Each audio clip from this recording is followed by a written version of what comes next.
What is good? This is Ahead of the Spread presented by Wager Talk, where we check out three games for the next day's slate. We check out the open numbers, notable line movements, and discuss key matchups and angles. So you have an early edge for those games there. I'm Ronald Cabang. No Skee Profit here with me today, so rocking solo. I'm gonna do three games. Potentially, maybe you could do one more if the chat is active and request one. But the three games we're gonna go over today are going to be Lakers Magic, Celtics Kings, and Bucks versus Suns. Um, with that said, before we go into the numbers and all that stuff, we always have to recap the day. Did go 3-1 overall, 2-0 in college basketball, 1-1 in the NBA. I had the Heat team total under. I took it before Tyler Hero and Bam were ruled in. I was expecting at least one of them to be out, but that didn't happen. And then the other one was the Clippers plus 2.5. So got pretty lucky there for the most part. I mean, who was it? Caruso ended up fouling at the end of the game to get that free throw to cover by the hook. On the college basketball side, I had Ole Miss plus the points, and I also had uh, what was it? I already forgot who it was. Ole Miss and who was it? Ole Miss and why can't I? Oh, Colorado State. There you go. Ole Miss and Colorado State. That's who I had today. So yeah, 3-1. So profitable in what, nine of the last 11 games? 9 of the last 11 days. After the 0-5 day that everyone kept mentioning. So definitely got that back plus some multiple days of undefeated, streaks or whatever you want to call it. So definitely bounced back pretty strong after that day. Let's get into the three games for tomorrow.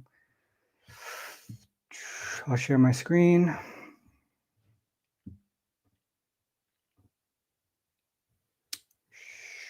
Why is it not popping up here? Oh, there you go. All right, so odds logic. Well, that's a there you go. Odds logic. Where's Skee at? Skee's not able to make it. He just called me right before. He didn't sound too good. Um, so we'll see what. Maybe hopefully he'll be back tomorrow, but not here today. Let me see if this is better. There you go. All right. Let's go with Lakers and the Magic first. So Lakers open up at 4.5. This has come down to as low as 3.5 at BetMGM. Majority fours across the board. The total opened up at 214.5, and this has come up to as high as 216, but majority 215.5 available. As far as injuries, Suggs and Mo Wagner out for the season, obviously, and then Cole Anthony is questionable. On the Lakers side, LeBron is expected to play. Rui is questionable. Max Kleber is out. Let's go to themoneybar.com. Situational stuff here on the Lakers side. The bounce back spot, they did lose. They two huge losses here. You can see here, Lakers lost to the Bucks by 29. They lost to the Bulls by 31. In season revenge in this one as well. They did lose to the Magic earlier this season. Fourth game in 6 nights, somewhat of a fatigue spot.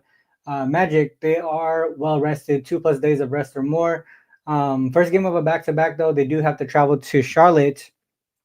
They do have to travel to Charlotte tomorrow.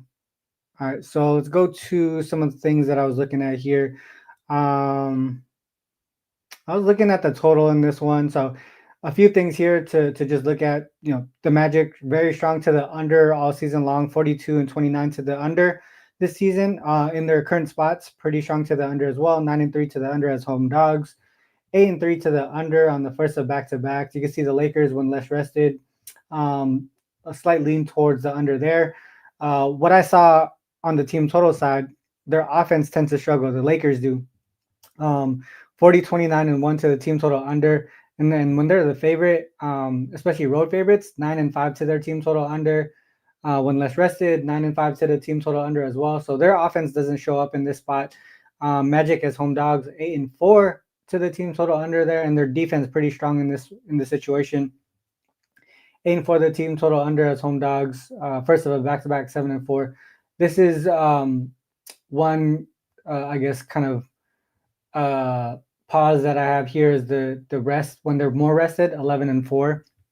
But one thing that I was looking at here, if you go to the Lakers right here, Lakers, when it's a low total, a slower paced game, more defensive minded on both sides of the ball, they tend to struggle. 2-10 straight up, 2-10 ATS, 7-5 to the over. They give up a good chunk of points and they tend to struggle offensively.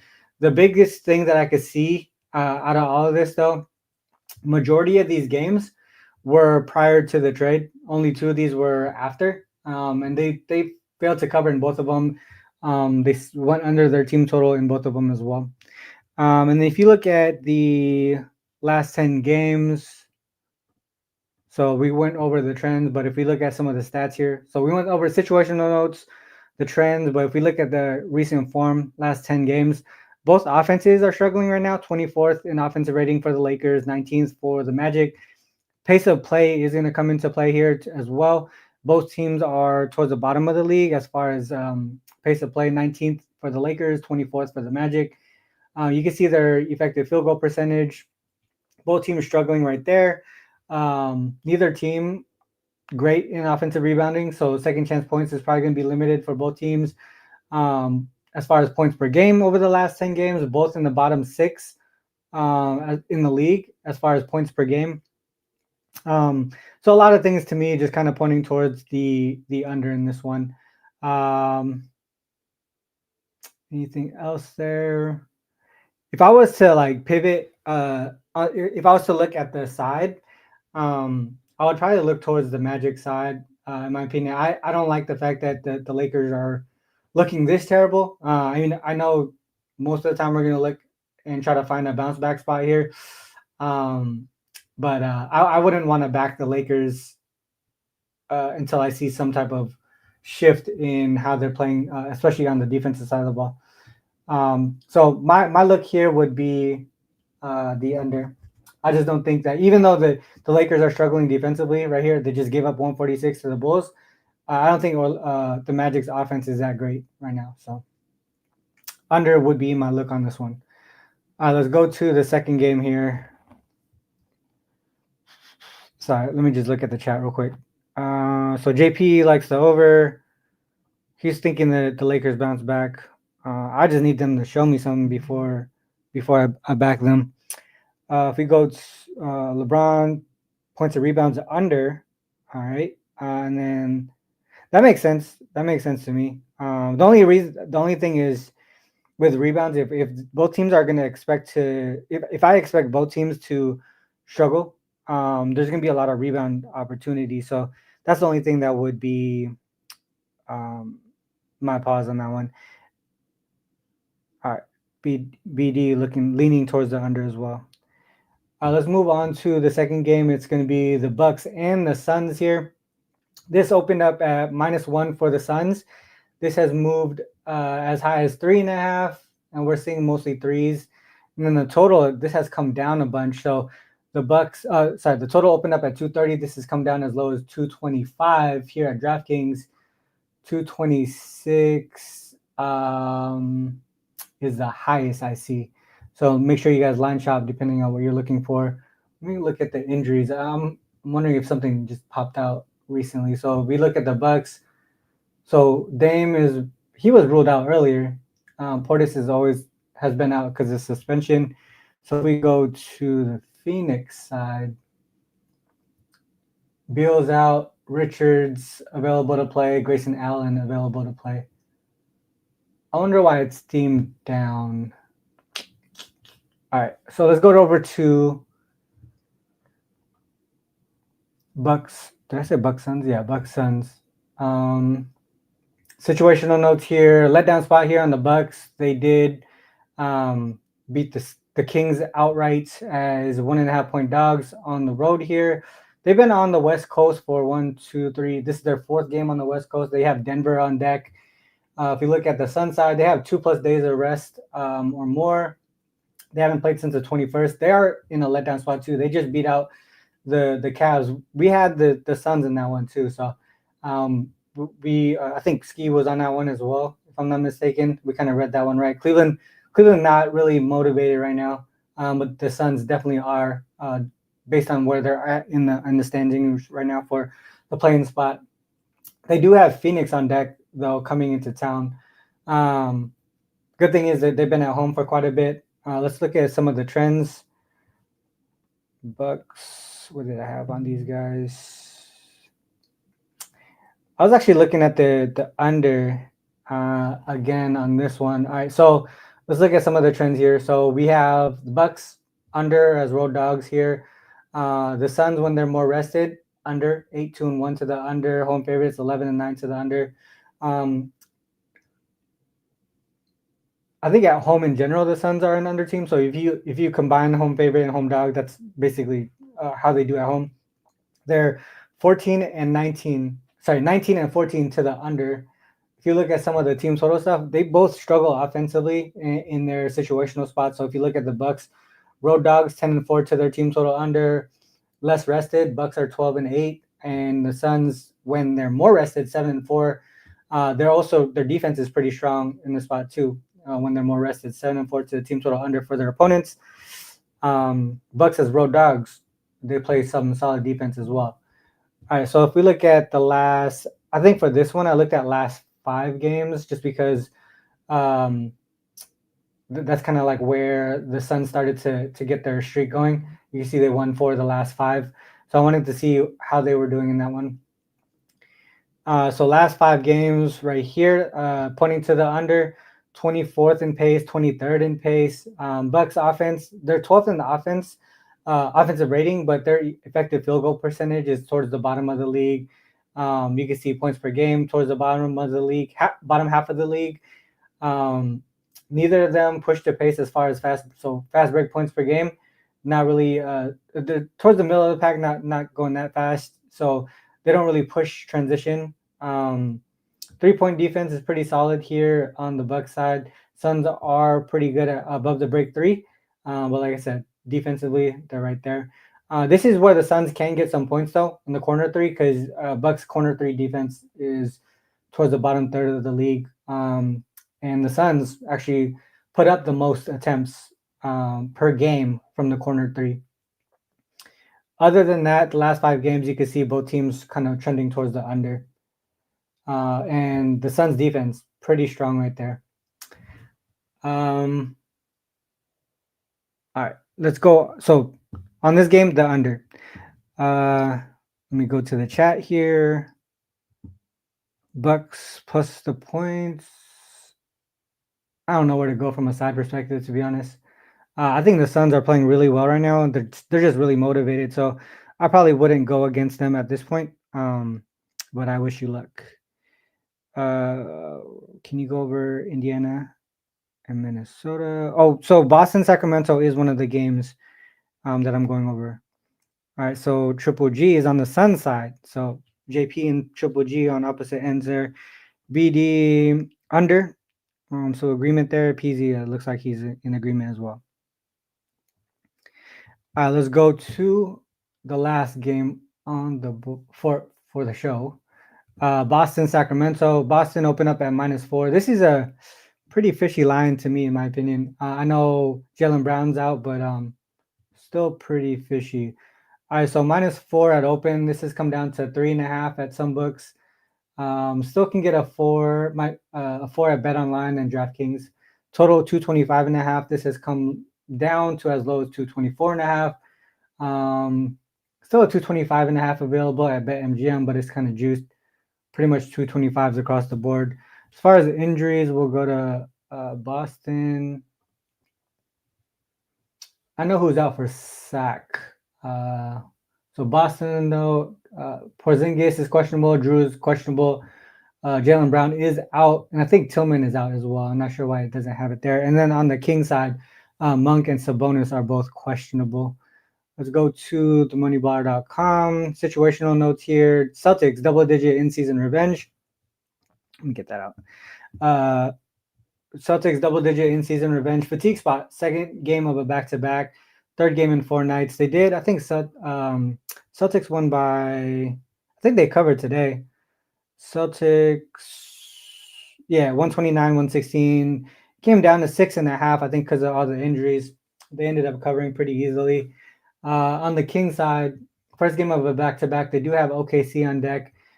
Fourth game in 6 nights, somewhat of a fatigue spot for them then.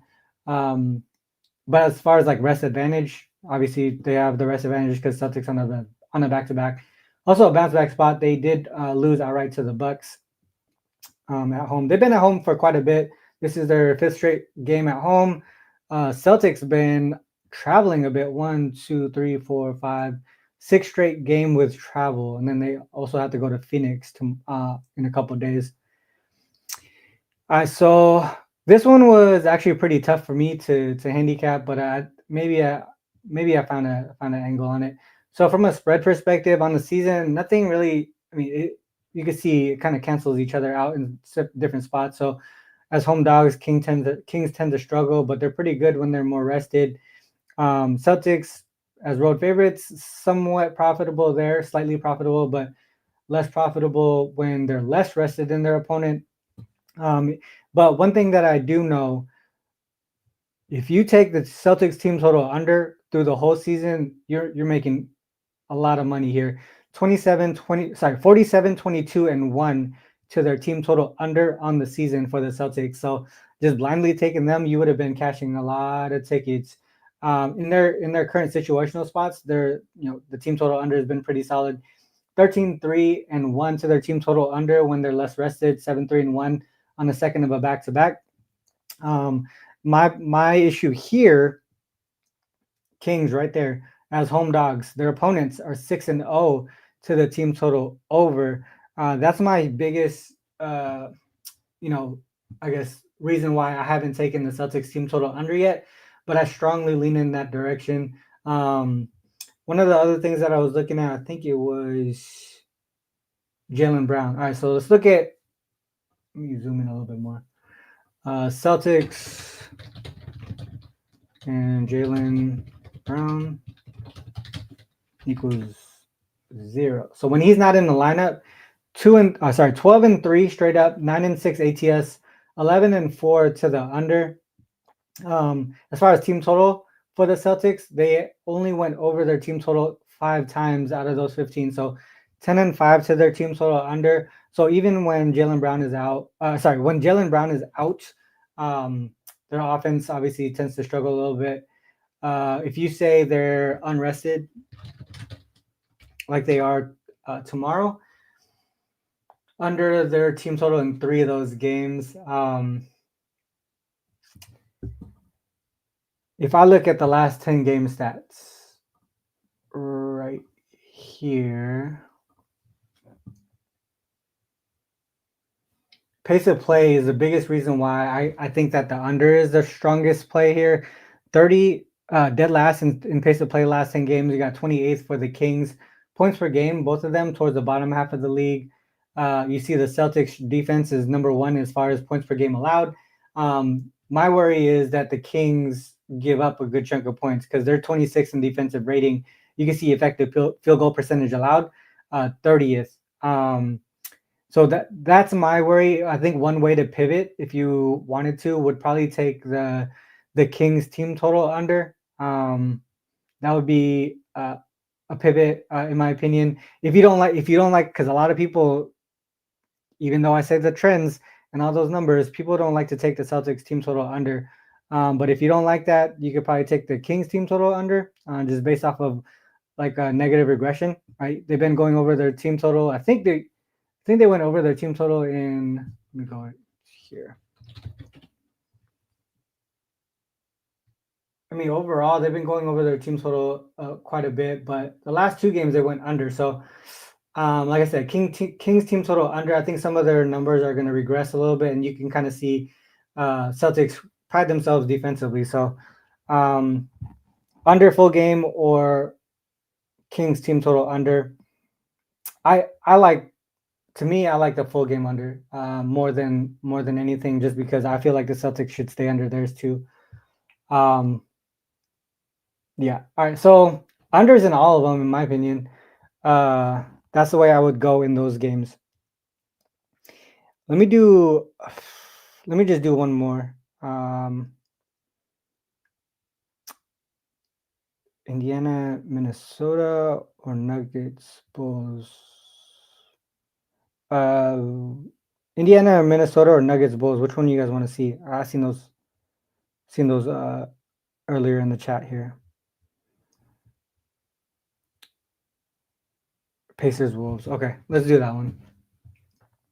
I didn't cap this one, so we're just gonna do this old school let's cap style. Let's do right here, Minnesota and Indiana. We have this open up at Pick'em. This has moved over to the Pacers up to -2. There's a -1.5 at BetMGM. Minnesota, the total 233. This has come down as low as 230.5 at Pinnacle. High as 231.5. That's at DraftKings, BetMGM. Sorry, that's at BetMGM and Circa. Let's look at the injury report. Pacers, nothing really of note there. Sorry, 1 second.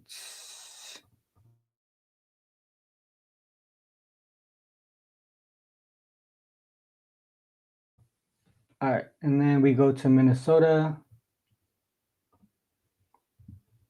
Anthony Edwards is questionable, so that is the reason why this total has moved. The line and total has moved towards Indiana. All right, let's go to themoneybar.com. That's tough. It's tough to, especially when it's a key player like that. It's really tough to handicap the game until you have a confirmed status. So we'll look at it in multiple ways. All right, so situational notes, you got the Wolves with 2+ days of rest or more, so rest advantage on their side. In-season revenge as well. They did lose to the Pacers last week in the last one. Is that right? 30-17? Yeah. 130 to 132, so it was a tight game. Pacers side, 4th game in 6 nights. They've been at home though, 4th game at home. Played Brooklyn twice, and they beat Dallas. Man, I mean, these 3 games right here, they're not really that convincing. And then Minnesota, so Indiana took Minnesota. They were on the second leg of back-to-back games. That's probably the reason why they were able to get that win last week. All right, so if we go to some of the trends here, ATS wise, so not a good spot here for the Pacers when they're less rested. But aren't they more rested? Oh yeah, less rested. All right, so when they're less rested, 7 and 13 ATS. Wolves as road dogs are somewhat like slightly profitable when they're more rested. 10 and 7 ATS.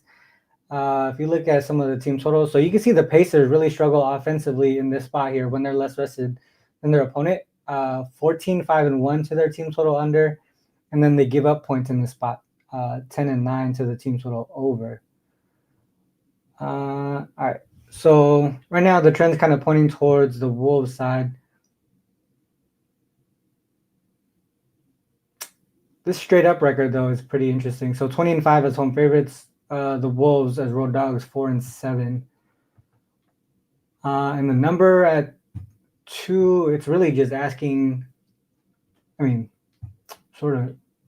I would say just take the money line if it's cheap enough. Let's go to some of the stats. Last 10 game stats.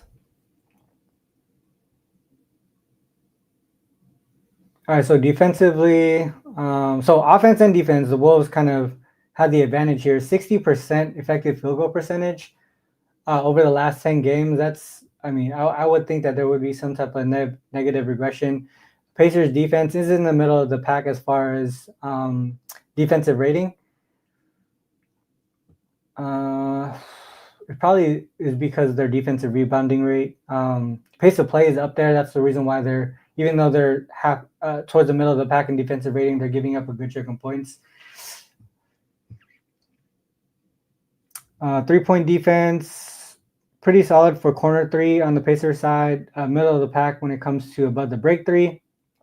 So they should be able to limit that somewhat. I know the Wolves kind of thrive from the 3-point area.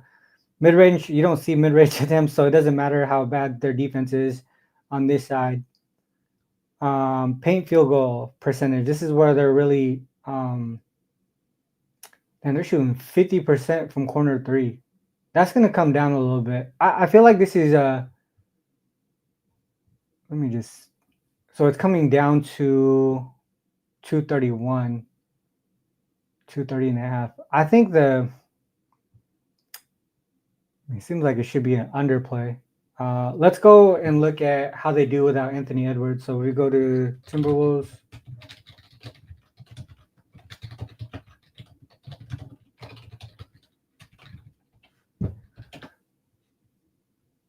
Only 3 games. They failed to cover in 2 of them. Under 2 and 1 to the under. So not much you can go off of that. The one road game they did fail to cover.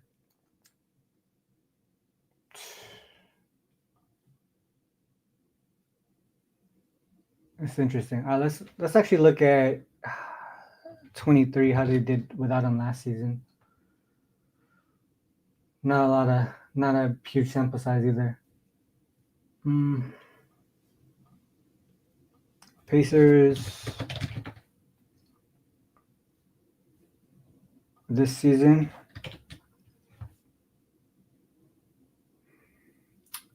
Man, they're not 1, 2, 3, 4, 5, 6, 7, 8, 9. They failed to cover 9 of the last 10.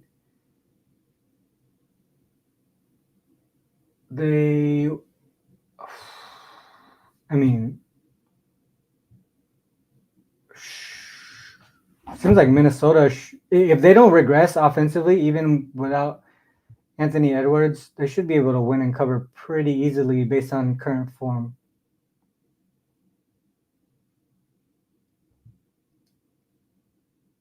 Let's see if they let down after a big win. So if we go to Minnesota, Timberwolves, P margin greater than or equal to 20. So after a big win, like 20 or more, they do let down a little bit. Team total 5 and 3 to the team total under. Failed to cover. 3 and 5 ATS. 5 and 3 to the under. They go. I don't know. This one's tough, chat. So if I was to bet anything, I would say under in some way. Thinking that Wolves will probably rely more on defense than offense if Edwards is out. But based on Pacers' current form, I can't trust them to cover at all. So maybe a Pacers team total under. If you want to combine that, so either Wolves or under. Wolves or under would be my look. All right, that's it. That's 4 games actually that we went through today. I'll bring this out real quick. All right, so before we go into the top looks for today, make sure you guys hit that like and subscribe button. Hit the notification button as well so you don't miss another show. We have this show at 10 p.m. every night from Sunday to Thursday. We go over at least 3 games for the next day. Give our top looks for all of them. Like I said, things are going really well right now. Profitable in 9 of the last 11 days. I'll tell you one thing. If you guys think selling picks is easy, it's not. I've been profitable, for a while now, and especially over the last couple of days. I literally got 1 sale over the last 2 days. So it's not an easy thing to do. Obviously, it's good that I'm able to make money off my own picks. But it's just, just a behind the scenes type of thing where people kind of look at us and say, oh, you're just making money off people. Literally nobody buys my stuff. And I do a lot of free content too. So that's probably another reason why. But that's just to give you guys kind of like I guess a backstory of all that stuff.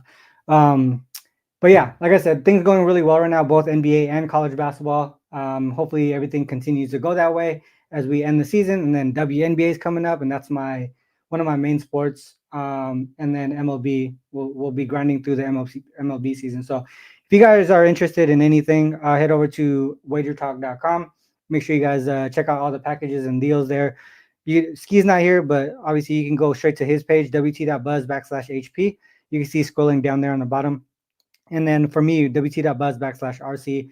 If for NBA specifically, you want a 7-day NBA pass for 33% off, you can use coupon code NBA33. All right. Oh, over. Yeah. So, in the description as well, there's Odds Logic. That's the odds page that I use during the show, and then themoneyballer.com is where I get all the stats, trends, insights. I don't go over like the model and the baller systems just because those aren't those actually aren't free. They're like paid services. But if you guys are interested in that, get a 3-day trial over at themoneyballer.com. And that's for NBA, MLB, WNBA, NFL. We're working on the college stuff, so that should be there pretty soon. All right, let's go into the top looks. So we go over the top looks for the games that we've gone over. All right, so the first one we went through was the Lakers and Lakers and Magic. It was the under in that one. The next game was, I believe, the Celtics Kings. Celtics Kings was also in under. Actually, it was under for all 3 games. Bucks Suns was also an under. And then Pacers Wolves. I think it was Pacers team total under. I think that would be the way that I go. So those were the 4 top looks for the games that we talked about. I haven't bet anything for tomorrow yet. I'm probably going to go through the rest of the slate, but with all the injuries going on right now, it's kind of tough to bet stuff unless they have official statuses the night before. But yeah. So hopefully you guys cash tomorrow. If you guys like I said, if you guys like what you hear and how we go through the games on the show, make sure you guys hit that like and subscribe button. With that said, that's the end of the show. Whether you fade or follow, it is on you to make that call. Good luck with all your actions. Until next time. Peace.